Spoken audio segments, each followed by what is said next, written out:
কিছুদিনৰ পৰা আমি আমাৰ তাৰমানে আমাৰ সৰদামপুৰ ছাত্ৰ সন্মিলন আমাৰ যিটো দামপুৰ সংগঠন আছে আমি কিছুদিন আগতে আমি তথ্য পাইছিলোঁ যে ইয়াতে নিচাজাতীয় দ্ৰব্য কিছুমান বিক্ৰী কৰি আছে ব্যৱসায় কৰি আছে আৰু লগতে বহুত অবৈধ কাৰ্যকলাপ মানে ইয়াতে চলি থকা আমি তথ্য পাইছোঁ বহুত আমি স্কুল ইউনিফৰ্মত ইয়াতে ছোৱালী অহা দেখিছোঁ আমি ল'ৰা অহা দেখিছোঁ কণ স্কুল ইউনিফৰ্মত কণ ল'ৰা ছোৱালী অহা দেখিছোঁ আজি যেতিয়া আমি গোটেই ৰাইজ আমাৰ লগত ৰাইজে পাব্লিকে সহযোগ কৰিলে অহাৰ পিছত আমি যেতিয়া ভিতৰত সোমাই গ'লোঁ সোমাই যোৱাৰ পিছত আমি সোমাই দেখিলোঁ যে বাহিৰৰ পৰা দেখিলোঁ ভিতৰত এজন ছোৱালী আৰু এজন ল'ৰাই তাতে নিচাজাতীয় দ্ৰব্য সেৱন কৰি আছে তাৰপিছত তেখেতসকলে পিছপিনৰ দৰ্জাখনেৰে পলায়ন কৰিলে আৰু তাৰপিছত ইয়াৰ আগতেও মানে ইয়াৰ পূৰ্বেও আৰু এবাৰ এনেকুৱাকৈ আমাৰ ৰাইজে ওলাই আহি কেনে এইটো বস্তুৰ ওপৰত আমাৰ গুৰুত্ব দি কেনে পুলিচ আমাৰ আৰক্ষী বিভাগৰ লগত যোগাযোগ কৰিছিল তাৰপিছতো আজি তাৰে ঠিক এমাহমান পিছতে আকৌ এবাৰ হ'ল আজি যিটো আপোনালোকে দেখা পালে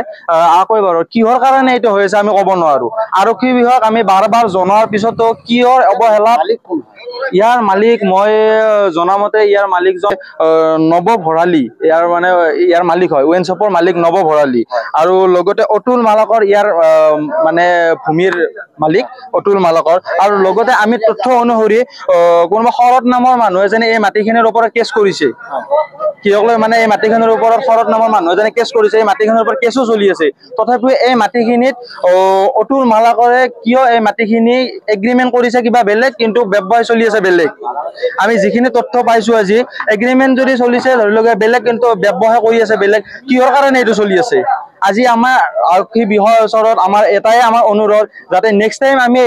এইটোক লৈ যাতে আমি ৰাইজ ওলাই আহিব নালাগে আজি যিখিনি কৰা গ'ল সেইখিনি যাতে আমি নেক্সট টাইম আৰু কৰিব নালাগে ইয়াতে আমাৰ যাতে যিটো আজি গোটেইখিনি কৰা গ'ল সেইখিনি আমাৰ আগতেও কৰিছিল আমি বাৰ আমি আৰক্ষী বিভাগক অনুৰোধ জনাইছোঁ বাৰ আমি আমাৰ মুখ্যমন্ত্ৰী মহোদয়কো অনুৰোধ জনাইছোঁ যিমানখিনি ইয়াতে নিচাজাতীয় দ্ৰব্য বা অবৈধ যিমানখিনি কাৰ্যকলাপ চলি আছে সেইখিনি যাতে বন্ধ কৰি দিয়ে অতি সোনকালে আৰু এইখিনি আমাৰ ক'ব লগা যিহেতুকে আমি আমাৰ সৰদামপুৰ ছাত্ৰ সমিতিৰে আমাৰ সংগঠন আমি গোটেইখিনি ওলাই আহিলোঁ এইখিনি আমি গোটেইখিনি আমি ৰাইজক লৈকে নলৈছোঁ আমি থকালৈকে এইখিনি আমি হ'ব নিদিওঁ ইয়াতে বুলি নহওক আমাৰ ওচৰে পাজৰে যিমানে নহওক আমি থকালৈকে এইবিলাক কাম হ'ব নিদিওঁ আৰু যেতিয়ালৈকে এইবিলাক কাম চলি থাকিব তেতিয়ালৈকে আমি ৰাইজ ওলাই আহিম আৰু যেতিয়ালৈকে আৰক্ষী বিভাগ এইটোৰ ওপৰত গুৰুত্ব নিদিয়ে তেতিয়ালৈকে আমি আৰক্ষী বিভাগৰ ওপৰতো আমি কৈ থাকিম তেখেতসকলে এইটোৰ ওপৰত গুৰুত্ব দি কেনে অতি সোনকালে এই বস্তুটো ইয়াৰ পৰা মানে যিমানৰ হাইজত চলি আছে যিমান দামপুৰত চলি আছে চব বন্ধ কৰি দিয়ে